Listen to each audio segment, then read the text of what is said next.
So today is Fun Sunday. And so our intention today, every week we have an intention to have a deep experience of God and experience the community. But today our intention is to just have fun. So we got a couple of clowns up there just to show you that we are serious about having some fun and chilling out and just cutting loose a little bit today. We might get a little bit of reverent here and there, but just take it in a good spirit because it is all about having fun. Fun is a way we connect with God and experience a deeper level of joy. So everybody take a deep breath, and I hope you're ready to have some fun. Because that's really how we look when we're out in public. Yeah. All right. Let's do our affirm together, our mission statement together. Right. Unity of Phoenix is a loving spiritual community that welcomes all people and honors all paths to God. We are dedicated to transforming lives by inspiring and awakening individuals to discover God's Spirit within them. If you'll stand now as we sing together our opening song. All right.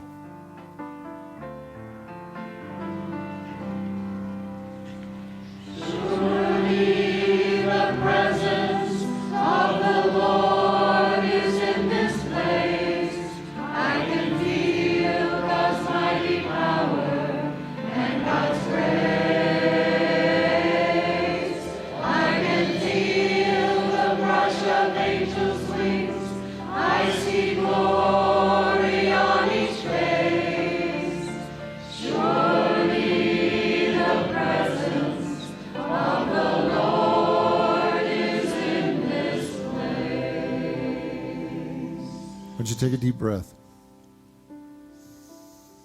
And as you exhale, I want you to let go of all the events of this day and to be present to the presence and power of God that is within you and all around you. One of my favorite meditations is called the smiling meditation. And in this meditation, instead of focusing on words or ideas, you simply smile. And if there's a thought that comes to your mind or worry or concern, you just smile at it. And you begin to feel the power of your inner joy. That if God truly is in charge of your life, there's only joy. If God is going to take care of all the details, then joy is our natural way of being in the world. So today I invite you just to smile and feel what happens internally as you begin to smile. Feel as it actually increases your own inner joy by just smiling.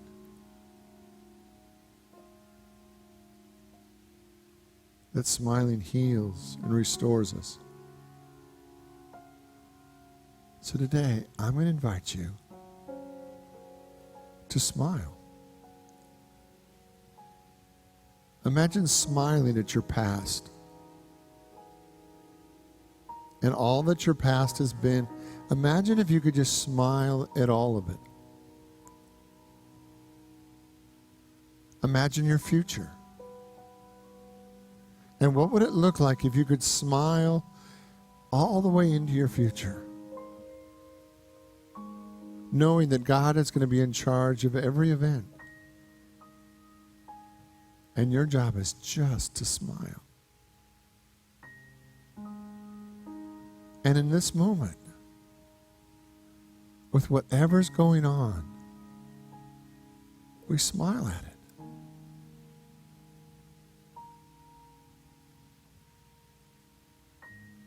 That we can smile at everything in our life. We smile at all of our relationships.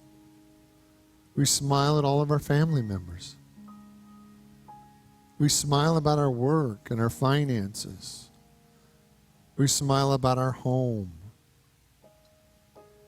We smile about our body. We just smile. Because a smile releases the highest level of good. So today, just smile. And as we go into this time of silence, I want you just to smile at God.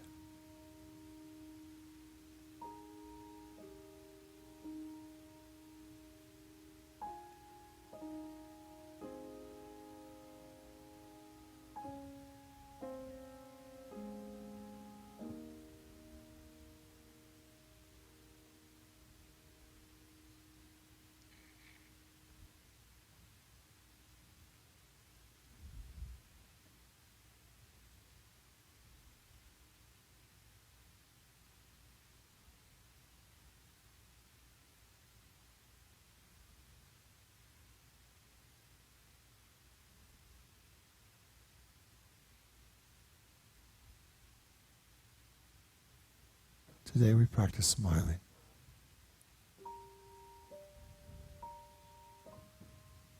Because it moves us into right relationship with God and with life.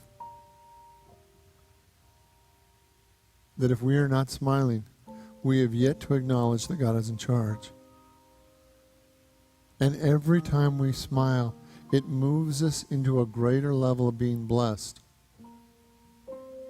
Today, whatever is going on in your life, I invite you to smile and unleash the power of God to work for you.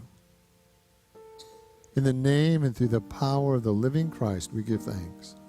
And so it is. Amen.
Good morning again, everyone.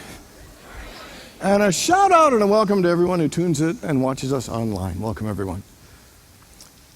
So this nervous young minister, new to his church, on his very first sermon, opened and said, "For my text today, I will use the words, and they fed 5 men with 5,000 loaves of bread and 2,000 fish." And a member of the congregation raised his hand, "Hey, that's no miracle. I could do that." The minister was so embarrassed that he got the scripture wrong, he didn't even respond. But the next week, he decided to use the same scripture, and this time he'd get it right. So he read, and he said, "And they fed 5,000 men with 5 loaves of bread and 2 fish." Smiling to himself and feeling proud, he looked at the noisy man who made the disruption last week and said, "Could you do that, Mr. Perkins?" And the congregant responded, "I sure could." And he said, "How could you do that?" He said, "With all that food left over from last week." So, ba-dum-boom. I just got back, so I don't want to overwhelm you with my best stuff yet. I'm just building up to it, just building up. So how many people here have ever struggled and had a hard time in your life to the point that you felt like you were having no fun at all? Anybody ever have a time like that? Or how many people have ever felt like you spent way more time working, worrying, and being stressed than you did relaxing, playing, and having fun? Anybody? How many people here could use a little bit more fun in your life? Yes, we all can, and we all want to. The key question is, what would it take for your life to be more fun? What would need to change, or what would need to be different for your life and for you to have more fun? What is holding you back from having fun? I would suggest nothing except us allowing ourselves to have more fun. I would say the three ways we hold ourselves back from having more fun in our lives. The first one is we have a belief that we think we have no choice. You know, when we are hurt or frustrated or life isn't going our way, we tend to think we don't have a choice in being happy or having fun or enjoying our lives. But the truth is, you always have a choice. We always have a choice. Life is about choices. You know, this morning you got up, you made a choice about what you'd eat. You made a choice about what you'd wear. We make choices about what we do, about our attitude, our outlook, our responses, our own feelings. There are choices. Being miserable and unhappy is a choice. Being negative is a choice. Being grumpy is a choice. And similarly, being positive is a choice. Seeing the good in a situation is a choice. Being grateful is a choice. Being happy and having fun is also a choice. We think we don't have a choice to be happy, but we absolutely do. Abraham Lincoln put it beautifully when he said, most people are as happy as they make up their minds to be. And so if that is true on a scale of 1 to 10, 10 being the highest, how happy have you chosen to be? On a scale of 1 to 10, how much are you choosing to have fun in your life? How many people, at whatever the level of both of those, know there's room for happiness and more fun in your life? I think we all have that room. You know, many of us, you know, is there an area in your life where you have told yourself you don't have a choice to be happy? Maybe it's in your work. Maybe it's in your family. Maybe it's with your finances. Maybe it's with your health. You know, I love what it says in the book of Job. It says, decide upon a thing, and it will be established for you, and the light of God will shine on your path. Decide upon a thing, and it will be established for you. And it might be silly, but deciding upon a thing is a powerful intention and energy that will literally begin to change and transform things. And even deciding to have more fun, to live life with more joy and enjoy your life, will begin to shift things and change your experience of life. I choose to have more fun in my life. Together, I choose to have more fun in my life. I choose to have more fun in my work. I choose to have more fun in my work. I choose to have more fun with my family. I choose to have more fun with my family. I choose to have more fun in my finances. I choose to have more fun in my finances. It is powerful. Decide upon a thing and it will be established for you. Everyone has the choice. We can choose to be happy, choose to have more fun. And just that choice will begin to shift how we see, how we show up, how we interact, and how we experience life. And it will be more fun. It is powerful. You have the choice. Second thing that holds us back is we have a belief that fun is frivolous and childish. Don't we? Think, oh, that's silly. That's not for grown-ups. That's not mature. That's not something that's very important. We think it's a low priority. Somehow we think it's okay for kids to have fun, but as we get older, somehow we stop allowing ourselves to have fun. Having fun is more important than we realize, and in various ways. In fact, having fun is such a significant part of life. Stuart Brown is the founder of the U.S. National Institute for Play. Didn't even know there was one. And he wrote a book called Play, and he says that play and fun shapes our brain, it opens our imagination, and invigorates our soul. So the more we play and have fun in life, do you know what? Not only does it reduce our stress, but it relaxes us and opens channels for creativity. It opens channels for joy, and it refreshes us to actually be more effective and more present in the work that we do. And go a little deeper. It's more than just kid stuff. Remember when Jesus said, to enter the kingdom, you must become as a child. Children are so playful and joyful and innocent. They're fascinated by the simplest things. They're eager and they're curious. But sometimes as we get older, we get so serious. A part of us shuts down and closes off, and we lose that childlike nature. But having fun and playing again opens that childlike spirit that opens us to experience not only more joy and let it come forth, but we feel more connected to spirit and the truth and the essence of who we really are. And the final thing that holds us back is because we think fun is kind of frivolous, we tend to put fun off to a later time. Anybody remember the Harry Chapin song, The Cat's in the Cradle? Remember that song? When you're coming home, Dad, I don't know when, but we'll get together then. Well, you know we'll have a good time then. And the whole song is about how we kept putting off. You know,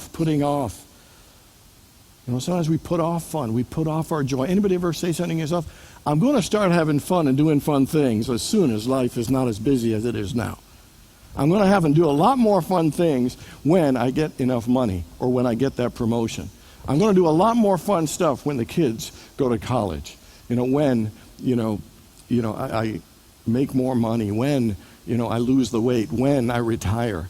You know, there's so many times in our lives we say, I'll do all that fun stuff, but later. And the truth is, that is not a great way to live, because when we miss fun, we miss life. We miss joy. I love what it says in Psalm 118. It says, this is the day that the Lord has made. Let us rejoice and be glad in it. And it doesn't say somewhere is the day that the Lord has made. Let us rejoice some other time down the road. It says this is the day. This is all we have. The now is what we have. And it's saying this is a gift that God has given you. Rejoice in it. Rejoice means to express joy and be glad. Have fun with your life today. Don't wait. Don't put it off. You know, we like to think play is silly and frivolous. No, I would say fun and play are absolutely spiritual practices. Play and having fun is a consciousness that we bring to life. It is a consciousness of enthusiastically and joyfully investing and being present to whatever experiences are going on in our lives. Jesus said he came that we may have life and have it more abundantly. He came that his joy may be in us and our joy may be complete. Well, a part of an abundant life and a life of complete joy is to have fun. To open your heart like a child and have fun. Today is Fun Sunday. And we just want to cut loose and just have a little bit of fun. You know, I try to remind myself to have fun by saying a few affirmations. The first one I say is, I have fun living my life. Together? I have fun living my life. I live my life with joy and I enjoy living my life. Together? I live my life with joy and I enjoy living my life. For the last 2 months I've been on a sabbatical. And my theme was to have fun. And so I want to share some of the fun that I had on my sabbatical and hope it helps you in expanding your life to have more fun. The first thing I did was I had a lot of fun with my family and friends. I think having fun with your family and friends is what makes life great. You know, when we're not having fun, don't we tend to, at that time, feel alone, feel isolated, feel unsupported and unloved? And the times that we are having fun, those are the times we feel connected.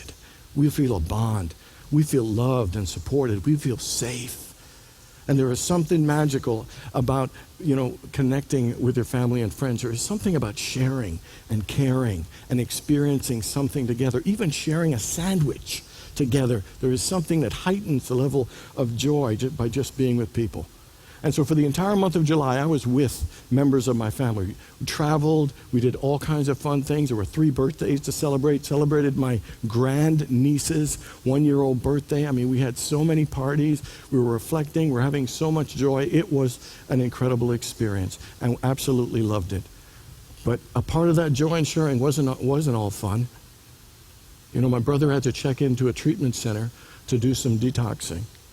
Our family did some strong family healing, from our childhood stuff. There are 10 of us, and with 10, families, there's always dysfunction, and you add 10, it multiplies that dysfunction nicely. And so, and then, my sister fainted from the top of this concrete stairs in the subway, fell forward, broke all of her teeth, broke her hand, broke her elbow, broke her shoulder, her eye socket, and in that experience, I got to be with her, and she had to do hot and cold compresses. So I had like a stopwatch, and I'm doing the stopwatch. We're doing the hot and cold thing. And it might sound silly, but that was a beautiful bonding experience to be there. You know, there's something, we think it's always about the flowers and chocolates and celebrating, and that's a beautiful thing. But sometimes walking through some tough things and being present to someone in a difficult time can deepen that bond. You know, we all have dysfunction, but one thing I love is my family, we're getting mature and we're looking at our dysfunction and healing it together. Like my sister says, the Marajes, we put the fun in dysfunctional, and we really do. And I'll tell you, that experience and all of those experiences, not just the celebrations made it fun, it all made fun. To be together, to stick together. You know, even if you're going through a tough time, when you know someone loves you and is there for you and you're there for someone through their tough time, that is what makes life worthwhile. It isn't about everything being perfect, but it's about being together, being supportive of each other. So that was my whole month of July, having fun with my family. That lifted my soul. So on July 31st, I flew back into Phoenix, and Richard and Jill picked me up at the airport. We immediately went and had some Chinese food, laughed our butts off. We had such a good time. And then about 3 or 4 days later, after Richard's Wednesday service, that following Wednesday, we'd agreed to get together for a meal. I said, hey, can you come to my house and pick me up? Because my pool sweeper and the holes from the sweeper got disconnected, and I got some air in the system, and I need to get it because the system was coming on at 9. So they arrived at my house at 8:45 after finishing up here. And so I said, Richard, maybe you could scoop it out with the, that long brush thing. And he says, no, I wouldn't be able to do that. I need to get in. I said, you don't have to get in. He had a jacket on, all dressed up. And I said, no, I think you could scoop it out. He said, no. And then next thing I know, he turns away and he drops trowel right there. And Jill and I look at each other and like what? Did he just do that? And I'll tell you, there he is, like as natural as the day he was born, and he's like walking down the stairs into my pool. And I know some of you are thinking, TMI, but I'm just telling it to you and you're thinking TMI. I saw it in living color. He walks down the stairs into the pool, and he had to go 3/4 of the way into the pool. He goes in under the water, picks up the sweeper, and then reconnects it, and I'll tell you, my heart filled with so much love. I'll tell you, my God, what an amazing guy, what a friend. I felt so loved as I saw him walking out of the pool, and Jilly got him a towel, and he got back dressed, put the hair back into place. We went out to dinner, and he treated for dinner.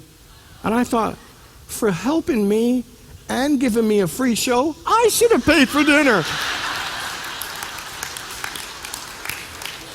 But I'll tell you, as silly as that is sounding, what isn't silly is how much love I felt.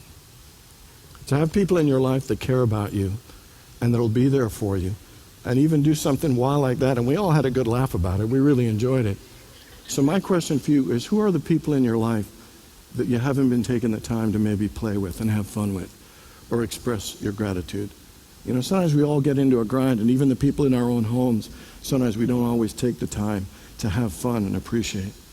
Who have you been putting off like cats in the cradle till someday we'll get together, someday that it's time for you?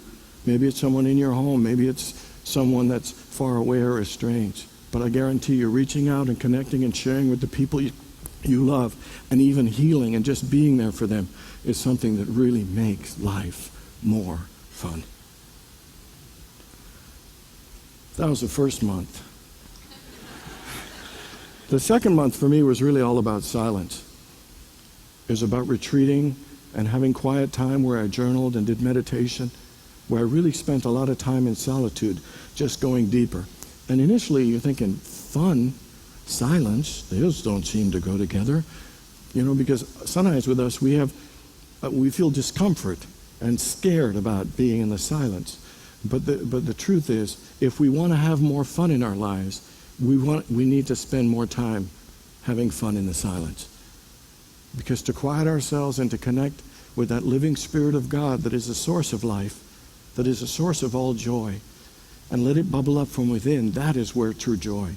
And that makes us be able to enjoy and have more fun regardless of the things that we do. I was supposed to go on this 10-day silent retreat. It was like no speaking, no phones, no reading, no TV, no exercise.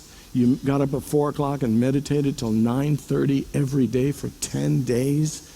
You got 1 hour if you were struggling with stuff that you could have spoken to a counselor, but everything else, and you only got 2 meals, vegan meals, and a cup of tea. It was just to make you alone with yourself, just to connect in silence. And unfortunately, or maybe fortunately, there was an accessibility issue, so I didn't get to go. But and I really want to go. And the place in California wasn't accessible. I have to go to the place in Texas. But anyway, what I did was I still made it an entire month of silence for me. I left my house maybe 4 or 5 times, saw 4 or 5 people, but it was a time of solitude, and it was one of the most profound experiences of my life. To be that still and that quiet.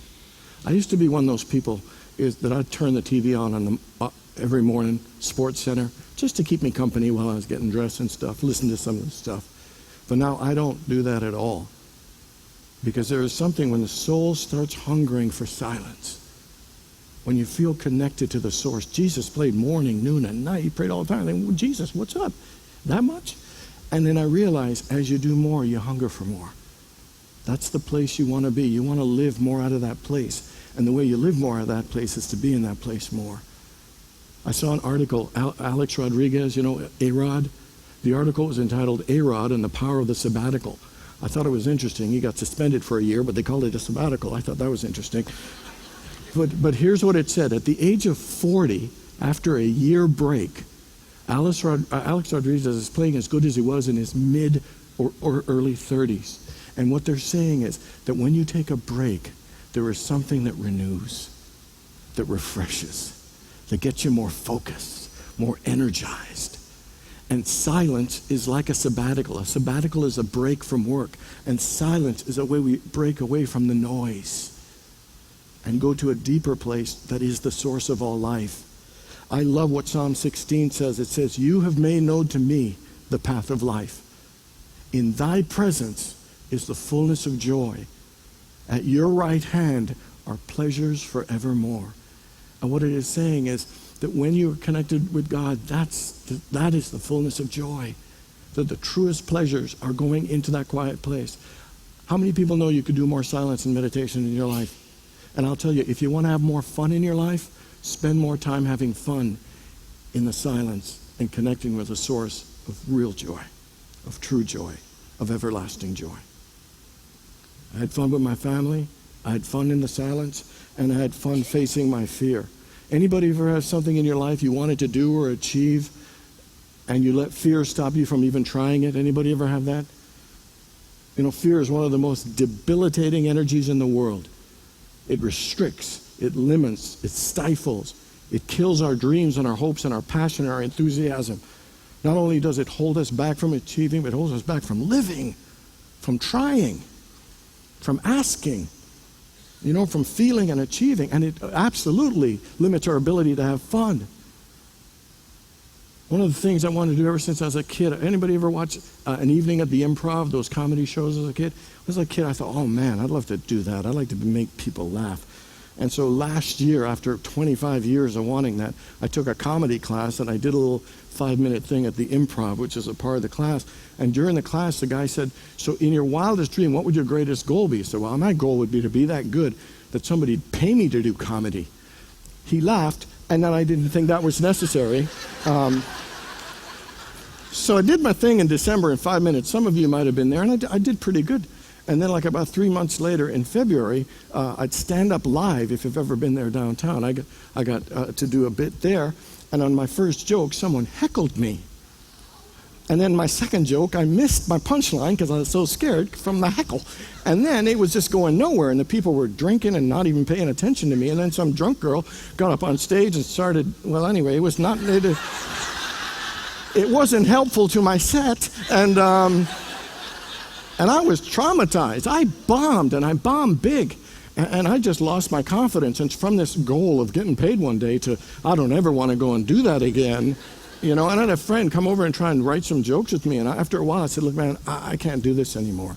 I just have lost my confidence, and I can't do that." So fast forward 6 months later to the first week of August, my comedy coach and my friend Brian calls me, and he says, "Hey, I can get you a paid gig next week."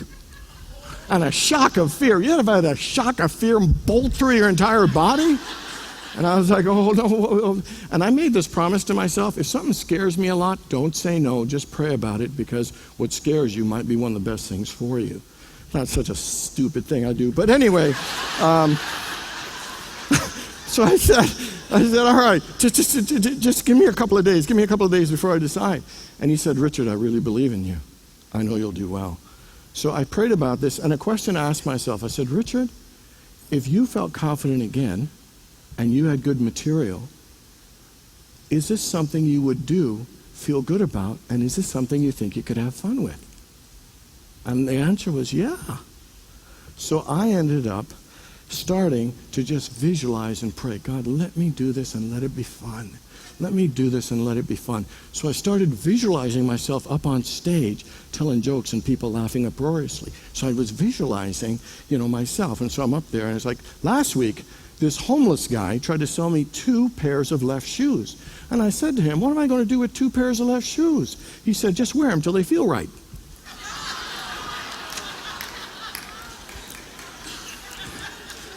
There's more.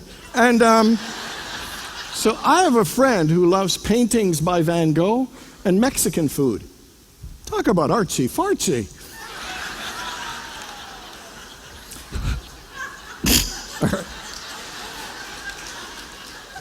If life keeps giving you melons, maybe you're dyslexic. That'll hit the other half of you on the way home. That's a good joke.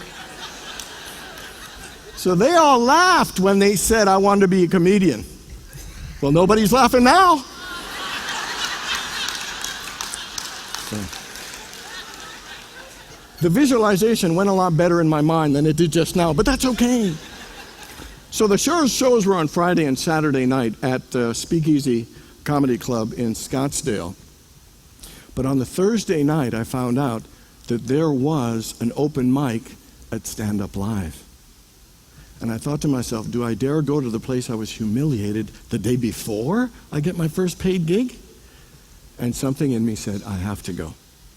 So I went back to the place I bombed, to the place I was terrified with, where I got heckled. And I went on there, and I had fun. No one heckled or threw anything, so I felt that was a success. But more importantly is I had fun. The great football coach Bum Phillips once said, winning is just half of it. Having fun is the other. It isn't about always succeeding and doing your best and reaching the mountaintop. It's, are you having fun along the way? I ended up doing those gigs on the Friday and Saturday, and it was pretty good. I mean, I'm a new guy. It's my 3rd and 4th time. It went pretty well. People laughed. They were polite. They clapped. And I got $50.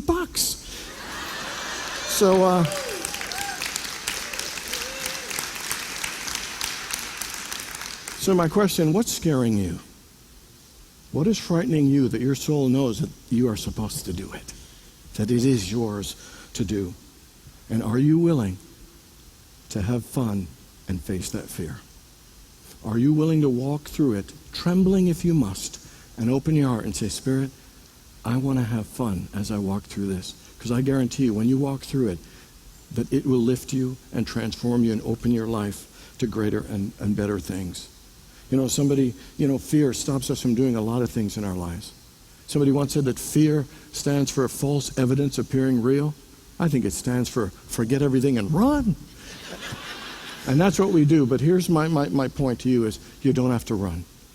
You do not have to run. As scared as you might be to do that thing, there is a spirit in you that is so great, so powerful, that is supporting you, loving you, guiding you, and has a plan for your life that you've got all the resources you need to walk forward, to face the fear, and to have fun through it. I love what it says in Philippians, I can do all things through Christ who strengthens me. That you have the power in you. Don't let that fear stop you from living. Have confidence in that spirit in you. Joe Namath, the great football player, once said, when you have confidence, you can have a lot of fun. And when you have a lot of fun, you can do great things. There are great things for you to do, great things for you to experience. Don't let fear stop you. Let it be a fun experience to go through that process. Barbara Bush spoke to her alma mater, I think Smith College, and her opening line was, life is supposed to be fun. Life is supposed to be fun. So how much fun are you having, and how much fun do you want to have? For this is the day that the Lord has made. Let us rejoice and be glad in it. Have fun, everybody. God bless you. Good to be home.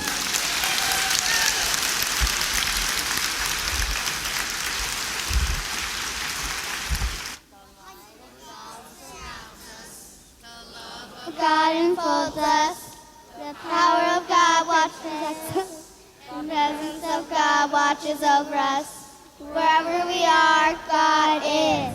Let there be peace on earth, and let it begin with me.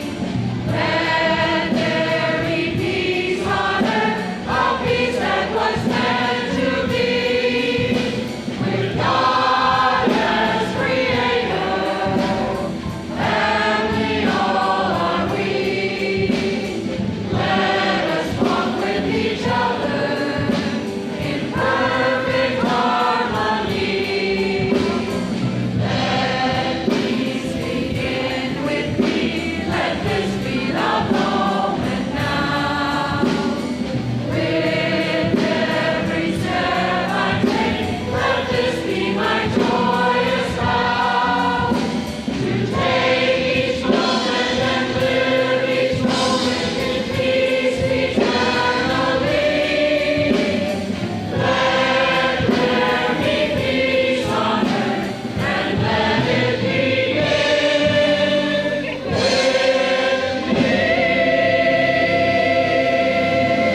God bless you, everybody. Good day and a wonderful week.